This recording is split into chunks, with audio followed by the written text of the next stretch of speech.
এরকম তো বলি আমি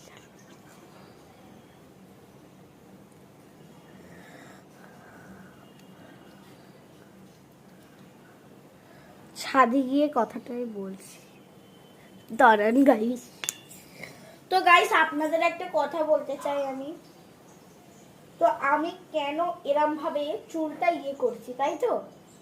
হ্যাঁ, আপনাকে আমি দেখাচ্ছি। মানে চলেন বলি। তো এই যে আমাদের ছাদ, এখন পা খুলছে সিঁড়ি। তো দেখুন রাগের জল আছে নাকি দেখি। জল ভর, ও জল ভরতে হবে। আপনাদের দেখাই, জল নেই পাশের ঘরে। তুমি তাহলে বলা যাবে না। ব্যাপারটা হলো এটাই।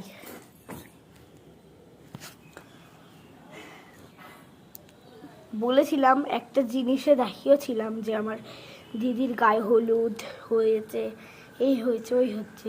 তার রাতে ওর বিয়ে ছিল, ওর বিয়েতে আমি গেছিলাম। যেহেতু আমার জ্যাঠে তো দিদি হয়, আমার জ্যাঠো তো দিদির বিয়েতে আমি গেছিলাম। ওর বর তো আমার জামাইবাবু হয়। একবার দেখেই আমার সেদিন প্রেমে পড়ে গেছিলাম। সিঁদুর দানের সময় দিদিকে সিঁদুরটা পরালো, তো দিদিকে সিঁদুরটা পরালো, হট জামাইবাবুর আবার হাত ফসকে, হাতটা একটু বেঁকা হয়ে যায়, এই হয়ে যায়, ওই হয়ে যায়, বেঁকা হয়ে যায়।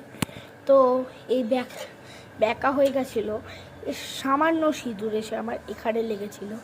তাই জন্য আমি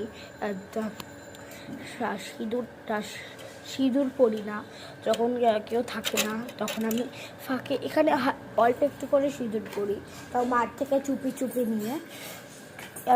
আমি প্রতিদিন মায়ের কাছ থেকে সামান্য হলেও সিঁদুর চাই। ওই সিঁদুর আমি একটু পরি, যেহেতু হয় তাই জন্য এই ঘটনা। তার জন্য আমি স্মৃতিতে সিঁদুর এভাবে পরি, মানে স্মৃতি করে পড়ি। তো এটাই হচ্ছে গল্প। তো তোমরা কেউ ভুল ভাববে না, জামাইবাবুর ভুল, এটা সবারই ভুল হতে পারে।